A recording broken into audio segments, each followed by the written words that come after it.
Welcome to the Inside Eco Devo podcast, where we highlight economic development happening in the state of Missouri. I'm your host, Eric Thurman, with the Missouri Department of Economic Development's communications team.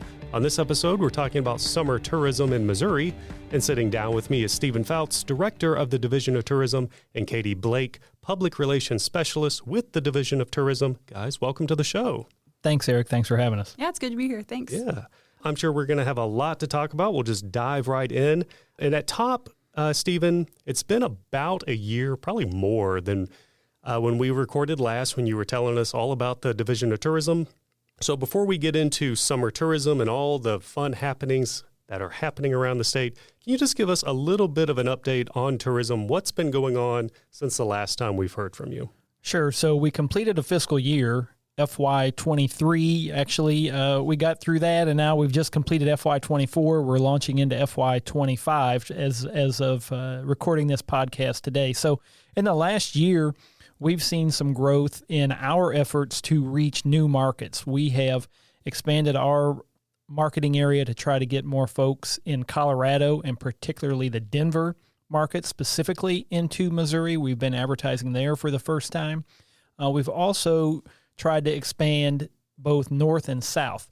So reaching into markets in Louisiana, Mississippi, and Alabama for the first time, and then trying to bring in some of our northern fans from Wisconsin and Minnesota, get them more aware of Missouri as a travel destination and try to inspire more travel from those markets in particular. Why those markets, particular Colorado, Mississippi? Great question. So one of the things we look at is propensity to travel.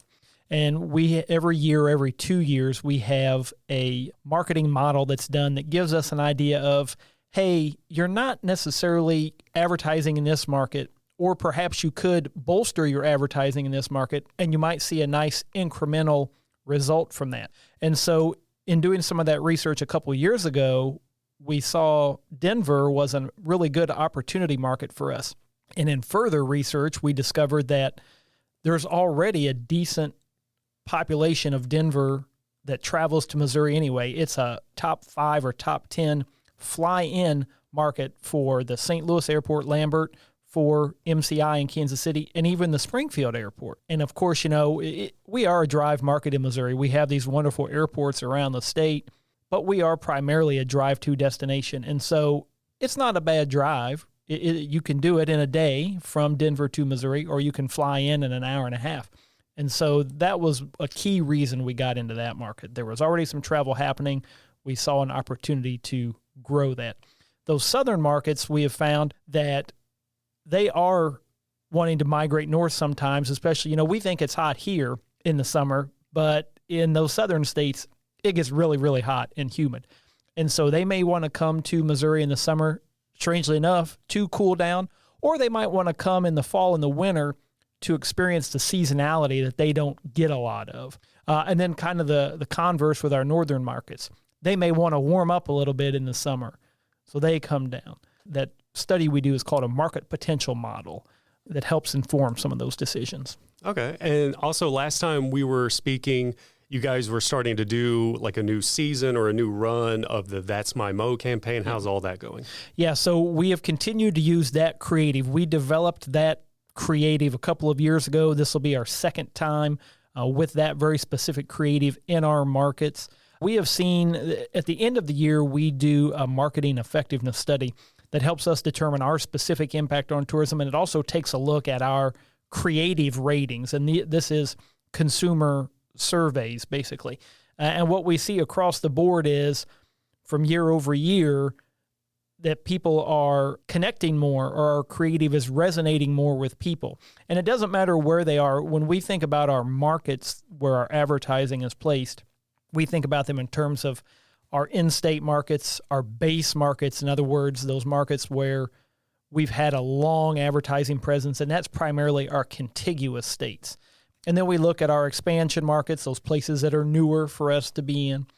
And across the board in all of those, kind of buckets of markets, that our creative messaging is making people more interested in Missouri.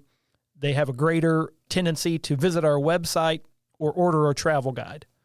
So I feel like the creative messaging is paying off, and it does take some time. The Mo campaign launched in 2021, our research team and the folks that we work with on that marketing effectiveness study have talked to us about campaign wear-in. It takes time for people to get used to seeing your messaging and connect with your messaging. And I think that's what we're seeing now, 3 years into the Mo campaign, that people they understand it, they get it, they're buying in, and it is making connections with our consumers. Katie, I want to bring you in on this question. Speaking about messaging from a public relations standpoint, what's going on your side of? So we're actually looking way ahead in my side of things. We're looking ahead to 2026, believe it or not. But if you're aware of the things that are going on, it's not that surprising. We have the 100th anniversary of Route 66 coming up. So we're seeing a lot of international and domestic interest in that. A lot of journalists are wanting to write stories about it to hopefully increase, travelers driving the route in 2026 or even leading up to it. But also in 2026, Kansas City is going to be a host city for the FIFA World Cup, which we're really excited about. That'll be a really awesome opportunity to showcase all the amazing things that Kansas City has to offer. So I'd say we're really looking ahead. When people start asking about 2025, I almost feel like, there's lots of great things happening in 2025, but eyes are on 2026 right now. Okay. Let's roll back the clock just a little bit to 2024. It's summer. We're a little into the summer, but I'm sure there's a lot of things that people can still go out and do and plan for. What's going on summer of Missouri? What are you guys promoting? What's kind of something you can direct people to? We have a lot of really great resources on our website that show the different festivals and events that we have coming up. And there's a lot going on all across the state, especially in the summertime. It's peak festival and event season. In Kansas City, St. Louis, you have lots of great things happening. But on the other side of the state, St. Louis is going to be having a filmmaker showcase, I believe in August. So people don't really assume Missouri has a lot of film festivals, but they would be incorrect. We have a lot of film festivals. So if you want a little taste of that, you can experience it in St. Louis. But aside from that, there are some really cool exhibits happening right now that some of them are new. In Springfield, speaking of the anniversary of Route 66 in 2026, the History Museum on the Square just opened a brand new temporary exhibit about the history of Route 66. So that would be a really great one to go see, as well as Kansas City Union Station. They have a Disney 100 exhibit. And since Disney is from Missouri, he spent his childhood in Missouri, I think it's extra special to go see the Disney 100 exhibit in Kansas City. You mentioned the filmmaker showcase long time ago now, more than 10, maybe like 15 years ago now, when I was going to school in St. Louis for video and film programs and stuff. I've actually participated in that awesome. Film festival. So it is nice. So yeah, if you got a film or you want to go see some films, it's a great thing.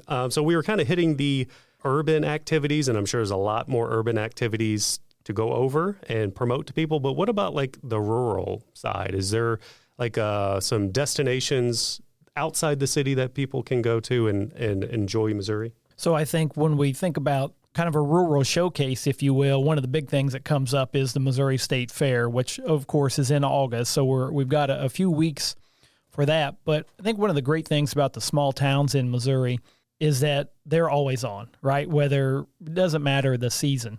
So you can go to a place, speaking of Walt Disney, you can go to a place like Marceline and find out kind of what inspired Walt Disney at the Disney Hometown Museum in Marceline. You can go to Perryville in southeastern Missouri and pay respects and honor the veterans, that large veterans memorial that Perryville has constructed there. That's a replica of the Vietnam Veterans Memorial in Washington, D.C. And then, of course, I think one of the big things for Missouri is our waterways. We're very fortunate to have beautiful rivers, lakes, and streams. If you're interested in, boating and fishing, of course, our expansive lakes. For those who are interested in kayaking and canoeing, the rivers of southeastern Missouri and southwestern Missouri are a great place to get away and experience smaller towns, rural Missouri, and, of course, those beautiful outdoor settings. Whether it's urban, rural, some other location, is there like a hidden gem or a list of hidden gems that, maybe doesn't get the spotlight like the St. Louis Zoo would, or, like big art museum or some of the other attractions that you guys have listed, there's some hidden gems that you guys would like people to know, like, hey, you guys might not know that this is here, but it's fantastic and you should definitely check it out. Definitely. I think Stephen kind of mentioned a few of them. Really, a lot of them, in my opinion, are small towns. They're the places that people don't think of as like their first option for traveling. So Marceline, Perryville, those are great ones. A few others would be St. Genevieve, Missouri. They have really great historical sites. There's excellent hiking at state parks and conservation areas nearby. So just a really good summer spot. Lots of wineries. So if you want to be on a winery patio, whenever it gets, nice and sunny, that is a great place to go visit. Arrow Rock, kind of in central Missouri. That's another really fun one. It's a really tiny town. Again, historical sites that you can explore. They also have really fun festivals and like small events there. So I'd say, the smaller towns, in my opinion, are kind of the hidden gems. Yeah, I think she's exactly right. But the interesting thing is kind of like with the smaller towns, you'll find some, quote unquote, hidden spots within the major metros, right? So the Negro Leagues Baseball Museum in Kansas City is a hidden gem. Certainly Kansas City has tons of cultural attractions. The Negro Leagues Baseball Museum, which is co-located with the American Jazz Museum, is a great place. One that always springs to mind for me is, say hidden is a little bit of a, it's funny to think about it like this, but not far from Forest Park in St. Louis in that kind of central west end is Cathedral Basilica, which if you're interested in architecture of any kind, I think that is a location that is one of those you have to see it to believe it type places, that it's kind of right in the middle of this urban setting is this beautiful church. It's really incredible. And then Katie's spot on. There are just so many small towns that have great attractions for people to visit. The Mark Twain Boyhood Home in Hannibal, Laura Ingalls Wilder Home in Mansfield, all sorts of places around the state for people to experience and enjoy. And I think right here, and we don't often think of Jefferson City as a quote-unquote small town, but there's a lot of really cool things happening here. People visit our Capitol, are always impressed by that, and I'm always impressed by, when I drive through on the weekends, how many people, how many cars are there on the weekends to explore the Capitol, always out-of-state license plates, so I think that's great. The Adrian's Island development, just adjacent to the Capitol, has got some really cool architecture added to it, a big outline of Missouri that's a great selfie spot, some places to relax and have a picnic, and then, of course, Missouri State Penitentiary tours here in Jefferson City are always a big draw as well. Not to put you guys on the spot to show favoritism, but do you guys have some of your favorite go-tos that you're like, hey, anytime I'm in Missouri on vacation or just getting out, here's somewhere I always go? Eric, that's the best way to get tourism folks in trouble is to ask them what their favorite place is.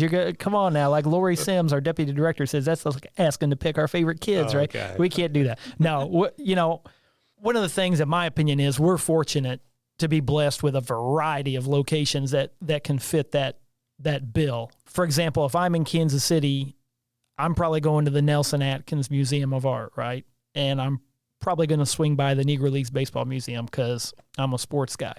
If I'm in Branson, I'm going down to Branson Landing, which we know, looking at some data from consumers, is one of the most visited spots in Southwest Missouri and in all of Missouri, quite frankly. There are just so many places around the state that we could put in our top 10 list would actually be like top 500 list because we're so blessed there. But Katie might have some other examples as well. Well, I think that, it's interesting how you say the places that you're going to go in Kansas City, and depending on what you like, you're going to be able to find whatever you want. So you would go to the Negro Leagues Baseball Museum and the Nelson Atkins, where, I love to travel for history. So the Thomas Hart Benton home, that's a really fun place to go see and explore. And then in St. Louis, the Art Museum, the St. Louis Art Museum, and the St. Louis History Museum, or Missouri History Museum, those are just really good places. So whatever you're looking for, even in smaller towns, there's usually something that can appeal to a wide range of people, Yeah, the St. Louis Art Museum, if I remember correctly, it's been a while since I've been in St. Louis. That's like right in Forest Park. Yeah. I used to drive down to Forest Park because you could just park and there's so many little things. There's the Jewel House. There's the amphitheater there. I forget what it's called. The Muni, yeah. And then the Art Museum, because at that time, the Art Museum was free. I don't know if it still is. You could just walk in, see all the exhibits. It used to be a really good place that I used to go to all the time. And I think one of the things that we didn't touch on is there's some really quirky things around the state too, right? One of the largest rocking chairs in the world is off of Route 66 in Cuba, Missouri at the Fanning Outpost. It's like a 42-foot tall steel rocking chair.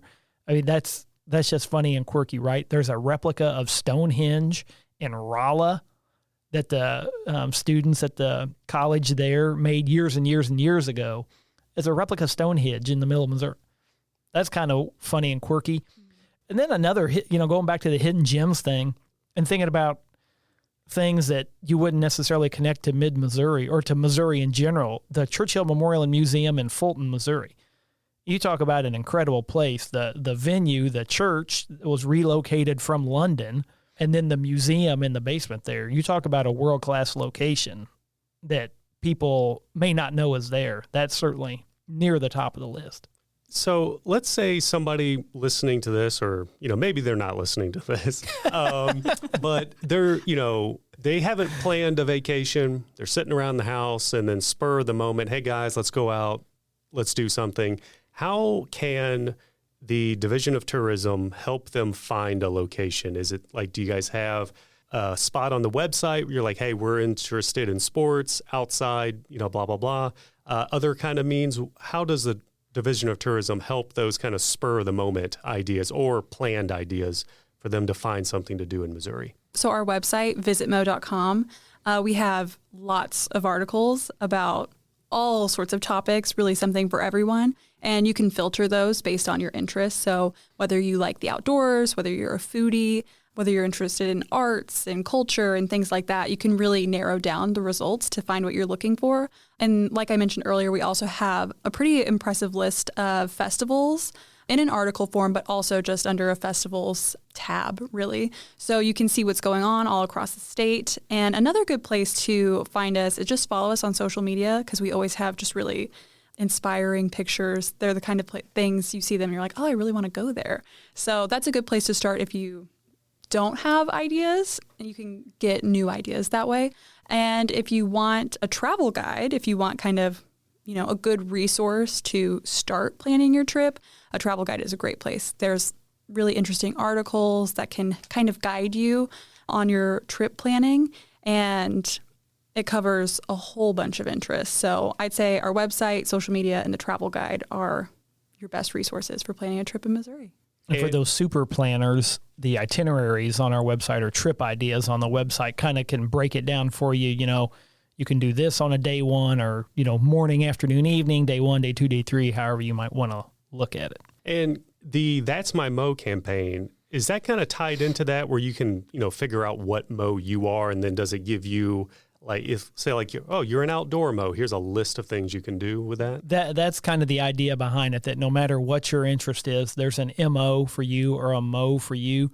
And so one of the fun things you can do on our website is take the What's Your MO quiz to find out which Mo you identify with, and then it'll serve up some content that is specific to that niche or to that interest.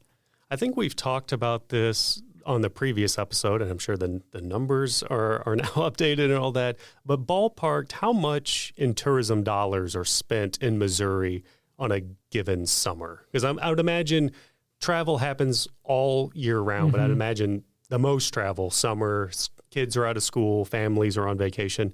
Like, what kind of impact is that having on the economic landscape of Missouri? Yeah. So you're talking billions of dollars over the course of a summer. Generally speaking, we see that June and July are our busiest months for travel.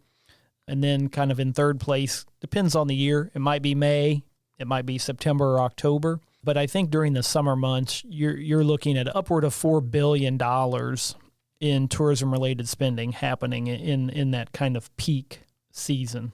I don't know if this really kind of dovetails into that question, but perchance it does. What do you guys see as some future opportunities for Missouri to expand what it has to offer in terms of attractions, destinations, and the other things that we've talked about? I think Katie touched on it. In 2026, we have a huge opportunity to reach new consumers who maybe they are not interested or haven't been interested in Missouri before, but because of a World Cup match, they may want to come to Arrowhead Stadium, or because of the Route 66 centennial and some celebrations that will be happening in Missouri along the route, they might want to come check us out. I think one of the great things about Missouri is our tourism industry is never satisfied. They always want to keep growing. So you'll see new hotels. We're always getting questions about from developers or from project managers, hey, we're thinking about bringing this thing here, bringing X here, right? And trying to get them connected with our partners in economic development across the state to try to get some of those expanded offerings and attractions to locate here. Or maybe it's an attraction that's already here and they've outgrown their current space and they want to relocate. So I think that's the big opportunity, is our industry is never really satisfied, and it's always looking to grow and improve. Are you guys, and I say you guys are a part of the Department of Economic Development, but you guys would know more than I. Do we compete for attractions similar to like we compete for businesses going to one state or the other? I think that is perhaps one thing that isn't really thought of in tourism is, when we think about tourism, we're thinking about fun and memories, right? We're not thinking about the business side of things. And whether it's us competing for consumers to come to Missouri or our specific cities and destinations competing for an attraction, yes, there is some pretty healthy competition in the tourism industry. What kind of ways do you win an attraction like that? Yeah. From my perspective, and we're here on the marketing side, so I would defer to our partners across the department to probably answer this better than I can.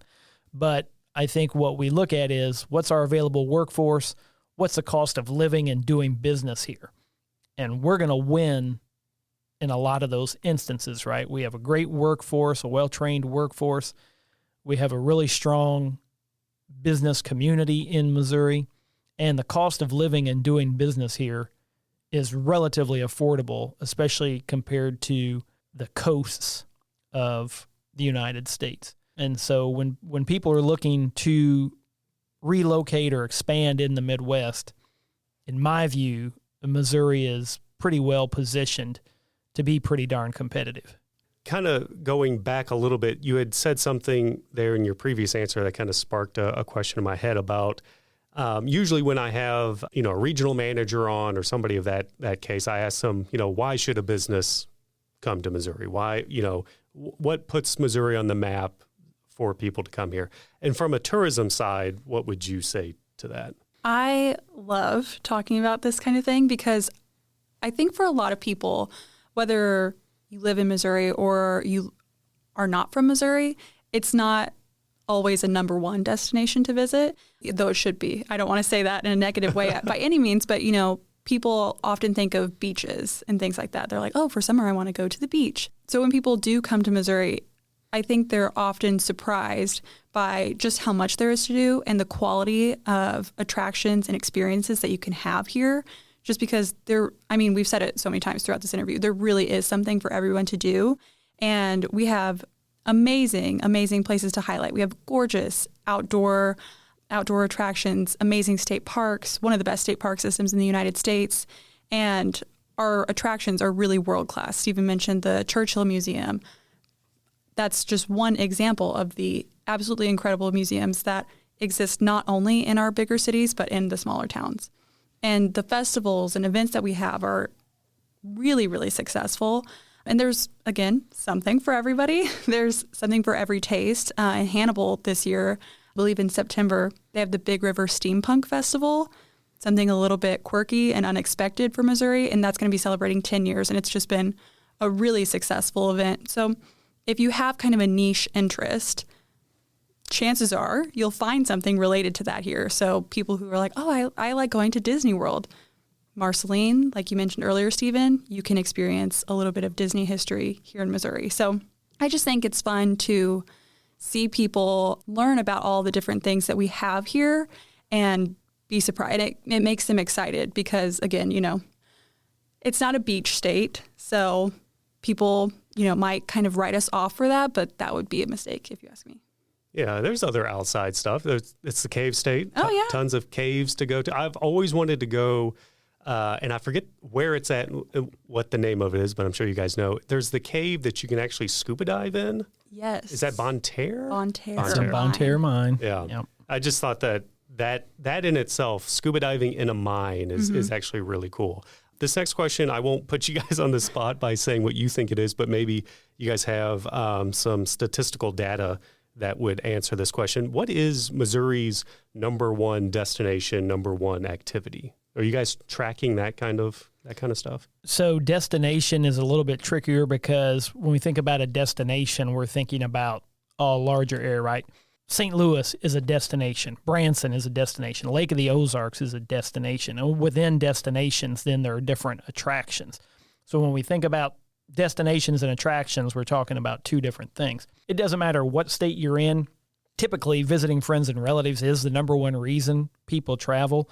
And then when they're in market, the number one thing they do, strangely enough, is shopping, right? That's the number one thing people participate in.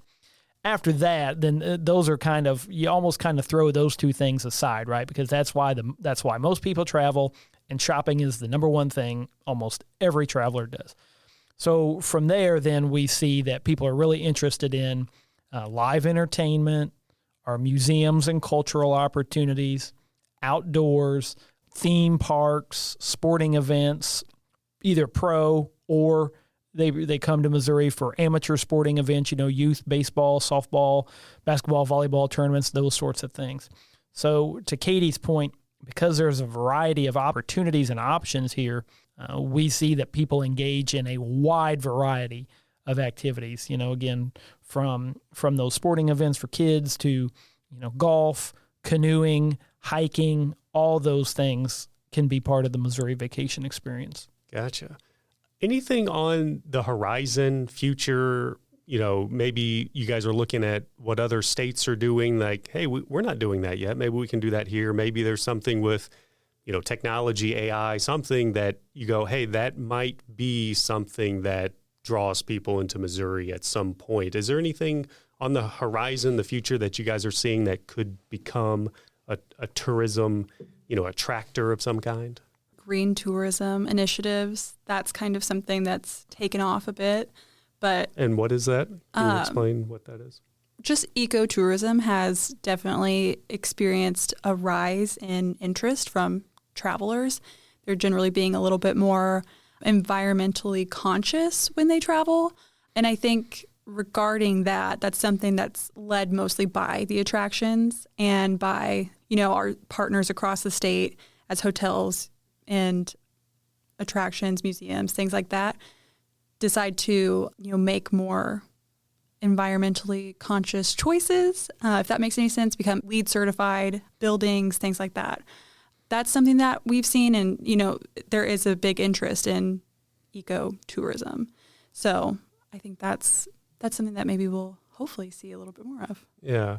This is kind of I don't really know how to classify the question. It's kind of like just maybe hypothetical kind of, brain thinking question. But, as technology moves forward, and maybe I'm just coming at this from my own kind of personal thing or whatever, but it seems like there's more stuff in a given year coming out that keeps people inside doing stuff. Do you foresee like outside attractions, trails to hike, caves to explore, things of that nature? Do you foresee outside destinations being kind of like a commodity, like going further into the future where it's like, hey, let's get away from all of this new tech and all that, and let's just be outside in nature?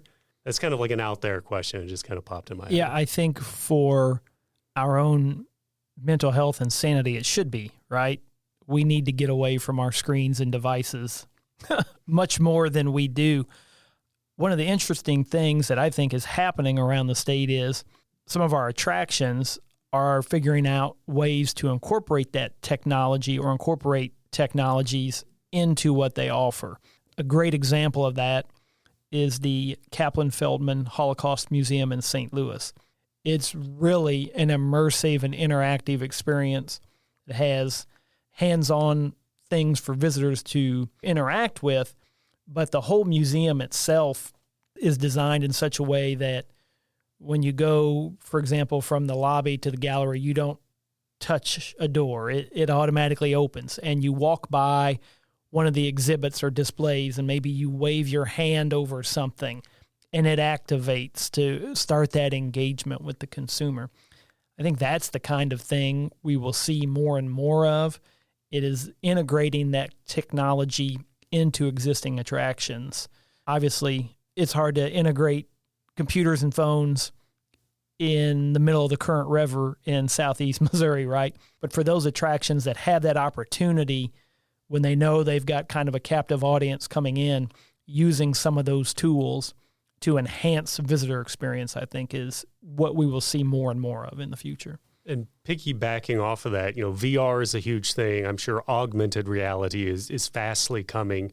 How do you guys see that impacting tourism? Like somebody, over in Europe, Asia, somewhere going, hey, I want to see the Missouri Capitol, but I don't want to fly over there and see it. I can put on some goggles and I can take the tour and see it all. Yeah. Are those discussions happening? Yes, sir. They have been for a few years. There are some augmented reality, virtual reality companies out there that really specialize in highlighting tourism assets. From my perspective, and I don't know how Katie feels about this, my perspective is that's cool, and if it's a way for us to hook someone in to get them to come to Missouri, we will certainly take a look at it.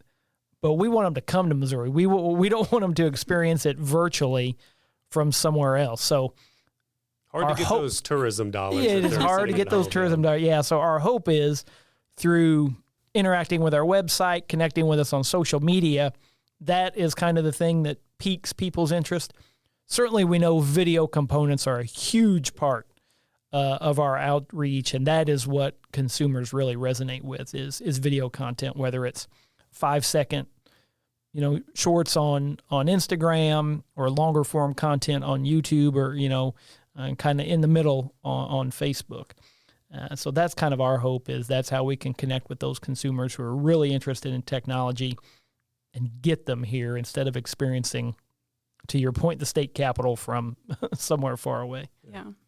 Well, also we're in the Midwest. So I think another thing, you talked about our low cost of living and all of the other great things about Missouri, but we have really nice people here.